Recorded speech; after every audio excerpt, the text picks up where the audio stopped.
નમસ્કાર વિદ્યાર્થી મિત્રો, આજે આપણે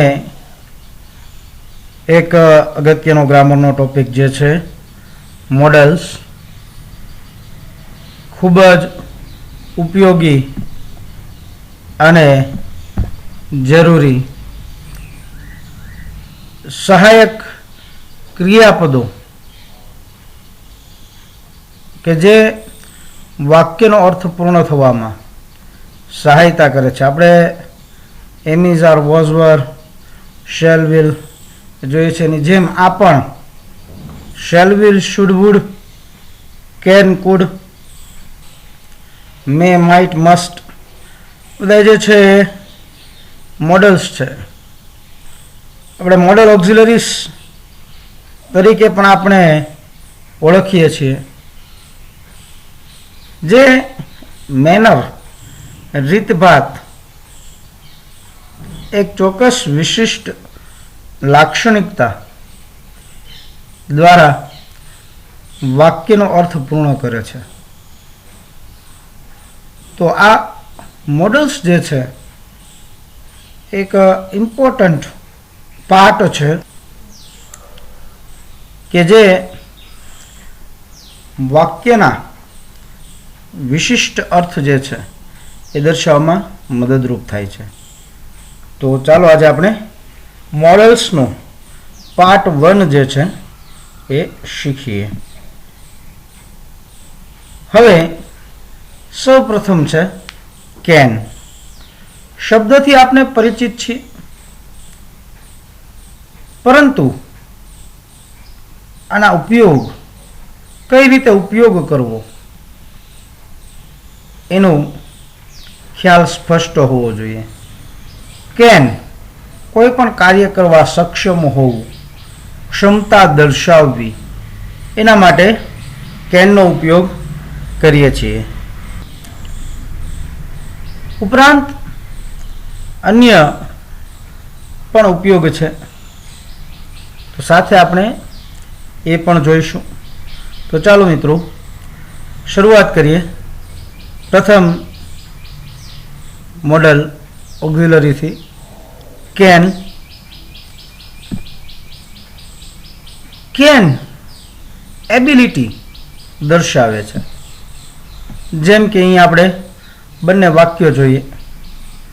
I can speak English and Hindi. હું અંગ્રેજી અને હિન્દી બોલી શકું છું. એટલે કે હિન્દી અને ઇંગ્લિશ બોલવા માટે સક્ષમ છું. I can solve the puzzles easily. હું કોયડાઓ સરળતાથી ઉકેલી શકું છું. એટલે કોઈ પણ કાર્ય કરવાની જે આપણે ક્ષમતા છે એ દર્શાવવા માટે, આપણે આવડત દર્શાવી, તો એના માટે કેનનો ઉપયોગ થાય છે. તો બંને વાક્યમાં આપણને ખ્યાલ આવ્યો. પહેલા વાક્યમાં કીધું કે I can speak English and Hindi. હું ઇંગ્લિશ અને હિન્દી બોલી શકું છું. બીજું વાક્ય I can solve the puzzles easily. હું કોયડાઓ સરળતાથી ઉકેલી શકું છું. સામાન્ય રીતે વાત કરીએ તો કે આપણે પઝલ્સ, કોયડા ઉકેલવા એ સરળ વાત નથી હોતી, પણ સરળતાથી ઉકેલી શકે છે, એ વિશિષ્ટ બાબતો થઈ. આમ કેનનો ઉપયોગ એબિલિટી દર્શાવવા માટે થાય છે. કેપેસિટી, ક્ષમતા. આપણે પહેલાં જોયું કે આવડત છે, હિન્દી ઇંગ્લિશ બોલી શકું, પઝલ સોલ્વ કરી શકું. અહીંયા કેપેસિટીની વાત છે કે ક્ષમતા. તો અહીં બંને વાક્યો જોશો મિત્રો. I can not lift this load. હું આ ભાર વહન નહીં કરી શકું, ઊંચકી શકીશ નહીં. Ram can run 100 yards in 10 seconds. Ram છે 10 સેકન્ડમાં 100 યાર્ડ જેટલું અંતર દોડીને કાપી શકે છે. તો એની ક્ષમતા, કેપેસિટી થઈ. અને પેલું વાક્ય કેન નોટ છે, એમાં જુઓ કેન અને નોટ આપણે અલગ નથી પાડવાનું, સાથે લેવાનું છે. અને કેન નોટને બદલે કાન્ટ, એનો પણ આપણે ઉપયોગ કરી શકીએ છીએ. તો અહીં કેપેસિટી દર્શાવી છે. ત્રીજું વાક્ય, he can swim upstream though he is bulky. Bulky ભારે વજનવાળું, વજનદાર, જેનું શરીર જાડું છે, ફેટી છે. તો કે તે બલ્કી વજનદાર હોવા છતાં પણ ઉપર તરફ પ્રવાહમાં અપસ્ટ્રીમ સ્વિમ કરી શકે છે. તો કે એક તરફ એની એક ચોક્કસ મર્યાદા છે, છતાં પણ એ કાર્ય કરી શકે છે. તેની કેપેસિટી થઈ. Mohan can win the race. Mohan race જીતી શકે છે. તો આમ આ વાક્ય મિત્રો કેપેસિટી દર્શાવતા હતા. કેન પાવર દર્શાવે છે. જેમ કે પેલું વાક્ય, the manager can increase your salary. સત્તા, કે ભાઈ મેનેજર પાસે સત્તા છે કે જે તમારો પગાર વધારી શકે છે. તો the manager can increase your salary. બીજું વાક્ય, my brother can defeat him in chess. મારો ભાઈ તેને ચેસમાં હરાવી શકે એમ છે. તો સત્તા, પાવર જે છે, ઉર્જા, ચોક્કસ એની વાત કરી છે. તો આમ મિત્રો અહીં આપણે પ્રથમ સ્લાઇડમાં જોયું કે એબિલિટી, કેપેસિટી અને પાવર દર્શાવવા માટે કેનનો ઉપયોગ થાય. ત્યારબાદ આપણે નેક્સ્ટ કેનનો શું ઉપયોગ છે એ જોઈએ મિત્રો. કેન પરમિશન અને પ્રોહિબિશન દર્શાવે છે. પરમિશન આપવી, પરમિશનમાં આપણે, અને પ્રોહિબિશન, બંને આમ એકબીજાના વિરોધી છે.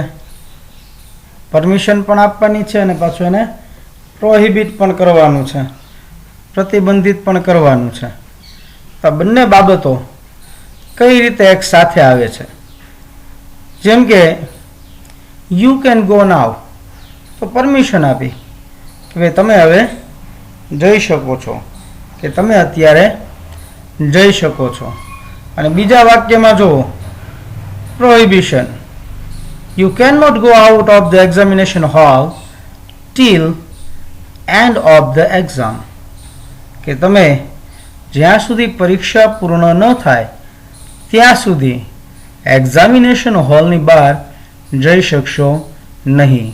તો કેનનો ઉપયોગ પરમિશન અને પ્રોહિબિશન, એક બાજુ છે એ રજા પણ આપે છે અને બીજી બાજુ છે એ પ્રતિબંધિત કરે છે.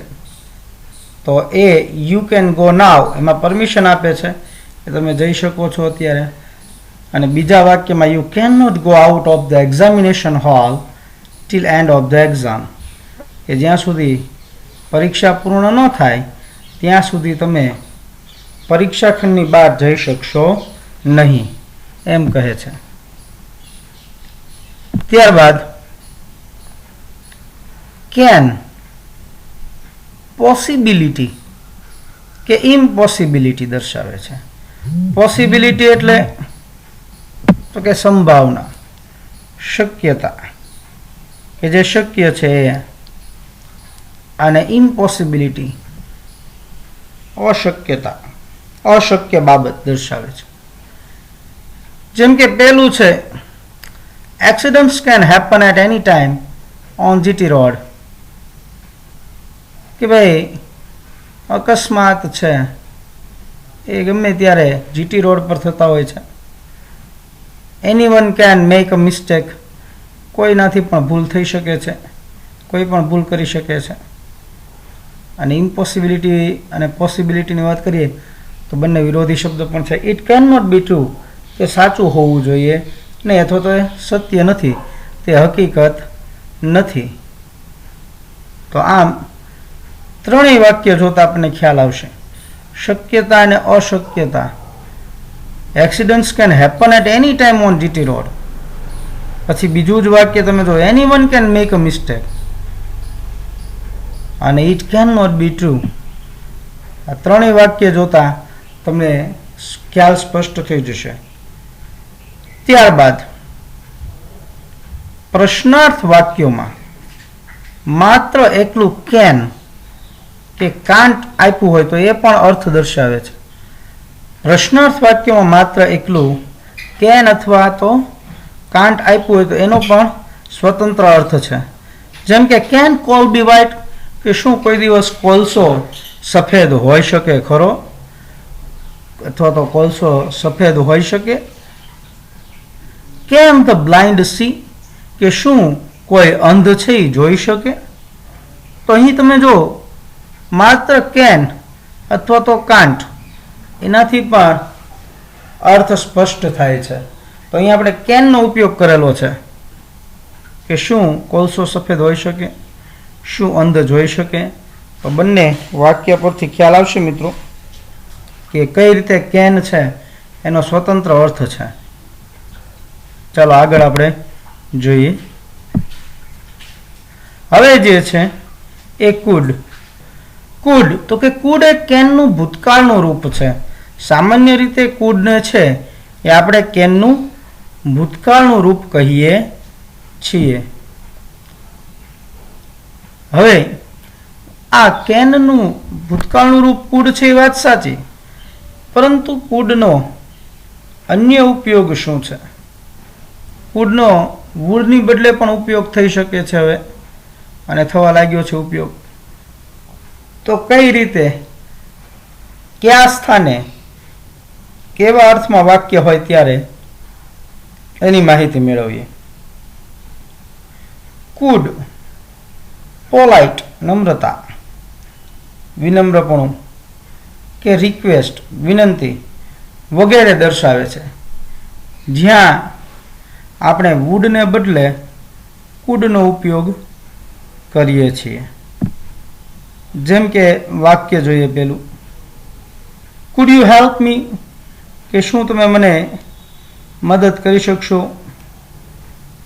Food you return my book please, શું તમે મારી બુક મને પાછી આપી દેશો, આપી શકશો. તો અહીંયા આપણે આમ સામાન્ય રીતે વુડનો ઉપયોગ કરતા, પણ હવે કેનનું ભૂતકાળનું રૂપ કુડ છે એટલું નહીં, એના કરતાં પણ થોડો વિશિષ્ટ ઉપયોગ કુડનો થાય છે. અને કઈ રીતે એ આપણે આ વાક્યમાં જોયું કે વિનમ્રતા કે વિનંતી દર્શાવી હોય ત્યારે પણ આપણે વુડને બદલે કુડનો ઉપયોગ કરીએ છીએ. ત્યારબાદ food you help me with a cup of T, કે શું તમે મારી સાથે એક કપ ચા પીશો, એટલે કે મદદ કરવી અથવા તો એક કપ ચા આપવાની મદદ કરશો, એક કપ ચા આપશો. Food you weight for me, શું તમે મારી રાહ જોશો. તો અહીં નમ્રતા અને વિનંતી ને લગતા પ્રશ્નો પૂછ્યા છે, વિનંતી કરી છે, નમ્રતાથી વાત કરે છે. તો આવા વાક્યોમાં વુડને બદલે આપણે કુડનો ઉપયોગ કરીએ છીએ. ખ્યાલ આવી ગયો હશે મિત્રો. ન સમજાય તો કોમેન્ટ બોક્સમાં તમે પ્રશ્ન પૂછી શકો છો. એકદમ સરળ છે, પણ આપણને આવડવું જરૂરી છે. એનો વાક્ય રચના બંધારણ વ્યવસ્થિત આવડવું જરૂરી છે. દરેક જગ્યાએ આપણને મોડલ્સ ઉપયોગી છે.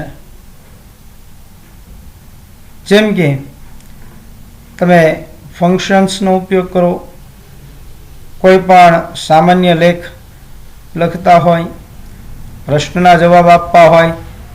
આ એક પાર્ટ્સ ઓફ સ્પીચનો જ ભાગ છે કે જે આપણને વાક્ય બનાવવામાં, આપણે અભિવ્યક્તિ કરવામાં ઉપયોગી છે.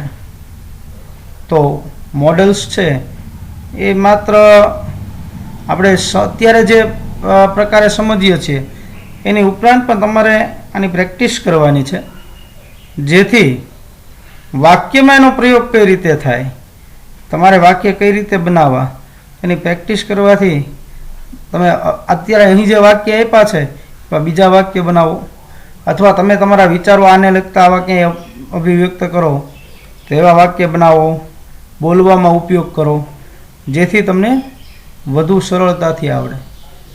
તો માત્ર અત્યારે અહીં સ્લાઇડમાં સમજવા પૂરતું સમજવું એમ નહીં, પરંતુ વ્યવહારમાં પણ ઉપયોગ કરવો, જેથી તમારો જે આ ટોપિક છે એ મજબૂત બનશે અને તમને સરળતાથી આવડશે. પછીનો ઉપયોગ જે કુડનો છે તો કે પાસ્ટ ટેન્સ. પાસ્ટ ટેન્સ એટલે કે ભૂતકાળ. ભૂતકાળમાં એબિલિટી કે કેપેસિટી દર્શાવે છે. જેમ કે પેલું વાક્ય જો, you could drive a car, કે તમે કાર ચલાવી શકતા હતા. She could not prepare food in time, કે ભાઈ તે સમયસર તેણી છે એ ફૂડ પ્રિપેર કરી શકતી નહીં, ખોરાક બનાવી શકતી નહીં, ભોજન બનાવી શકતી ન હતી. તો અહીંયા કુડ નોટની બદલે કુડન્ટનો પણ આપણે ઉપયોગ કરીએ. તમે કાર ચલાવી શકતા હતા, તેણી સમયસર ભોજન બનાવી શકતી ન હતી. આ જે છે એ શું દર્શાવે છે તો કે ability, capacity. I could leave the box if tried, જો મેં ટ્રાય કરી હોત તો હું બોક્સ છે એને ઊંચકી શક્યો હોત અથવા તો ફેરવી શક્યો હોત. She could not speak well in the meeting, તેણી મીટિંગમાં વ્યવસ્થિત સારી રીતે બોલી શકી નહીં. તો અહીં ભૂતકાળની વાત છે, ભૂતકાળની એબિલિટી અથવા કેપેસિટીની વાત છે કે ભાઈ I could leaf the box if tried. એટલે એમ કીધું કે હું આ બોક્સ નહીં ઉઠાવી શકું, પણ જો પ્રયત્ન કર્યો, ટ્રાય કરી હોત તો ઉંચકી શક્યો હોત.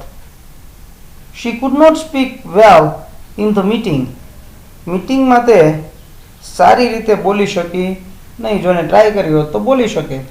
તો આમ ભૂતકાળની વાત દર્શાવવા માટે આપણે કુડનો કેમ ઉપયોગ કરવો એ જોયું. ત્યારબાદ મિત્રો આગળ food conditional possibility. Conditional, condition એટલે શરત, આપને ખ્યાલ છે, અને કન્ડિશનલ એટલે શરત દર્શક.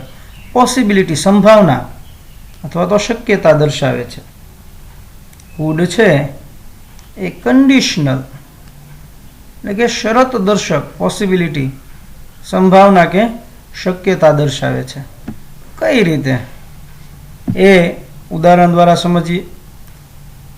પેલું વાક્ય, ઇફ હી ન્યુ ઇટ, જો તે આ જાણતો હોત તો he could have come back, જો તેને જાણ હોત કોઈ ઘટના ઘટિત થઈ છે અથવા તો કોઈ ઘટનાની જાણ હોત કે કોઈ બાબતની જાણ હોત, જો એ જાણતો હોત તો એ પાછો આવી ગયો હોત. He could have come back.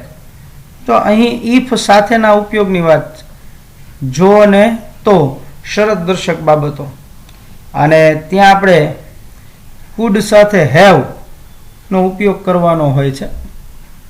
તો એ કયા પ્રકારના કેમ વાક્યમાં આપણે આગળ ફંક્શન કે જે કંઈ સમજીએ. ધોરણ 10, 11 અને 12, ખાસ કરીને 11, 12માં વિશિષ્ટ ઓલું હોય છે, એનો ઉપયોગ હોય છે. 9, 10માં સામાન્ય ઉપયોગ હોય છે, ત્યારે આપણે સમજશું. પરંતુ અહીં જોઈએ કે ભાઈ જો તે જાણતો હોત તો તે પાછો આવી ગયો હોત. If you could just be more tolerant people would you like, people would like you better. If you could just be more tolerant, જો તમે થોડાક વધુ સહનશીલ બન્યા હોત, તો વધુ સહનશીલતા રાખી હોત તો people would like you better, તો લોકો તમને વધુ સારી રીતે પસંદ કરે, તો લોકો તમારો સ્વભાવ સારી રીતે પસંદ કરે. ફરીવાર પેલું વાક્ય, ઇફ હી ન્યુ ઇટ, જો એ જાણતો હોત તો he could have come back, તે પાછો આવ્યો હોત. If you could just be more tolerant, કે ભાઈ તમે વર્તનમાં થોડી વર્તન વ્યવહારમાં ઉતાવળ ન કરી હોત ને થોડા સહનશીલ બન્યા હોત, થોડું સહન કરી લીધું હોત, તો people would like you better, તો તમને સારી રીતે જાણી શકે, ઓળખી શકે કે વાસ્તવિક તમારો સ્વભાવ સારો છે, તમે સારા છો અને વધુ સારી રીતે સમજી શકે. તો આમ આ કન્ડિશનલ પોસિબિલિટી એટલે કે શરત દર્શક સંભાવના કે શક્યતા દર્શાવવા માટે ઉપયોગ થાય છે.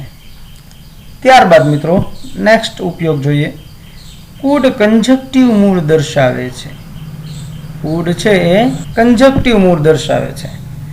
જેમ કે જો હું, if I could land you money, જો હું તમને પૈસા ઉછીને આપી શકતો હોત ને તો આઈ વુડ, તો મેં આપી દીધા હોત. કે અહીં એક ક્ષમતાની વાત છે કે ભાઈ મારી પાસે પૈસા નથી. જો મારી પાસે પૈસા હોત તો હું તમને આપી. If I could land you money, જો હું તમને ઉછીના પૈસા આપી શકતો હોત ને તો આઈ વુડ, તો મેં તમને આપી દીધા હોત. એનો અર્થ એમ છે કે અત્યારે મારી પાસે એટલા રૂપિયા નથી, અથવા તમને ઉછીના આપવા માટે પૂરતા પૈસા નથી, નહીં તો આપી દીધા હોત. આમ અહીં મિત્રો આપણે કેન અને કુડ વિશે માહિતી મેળવી.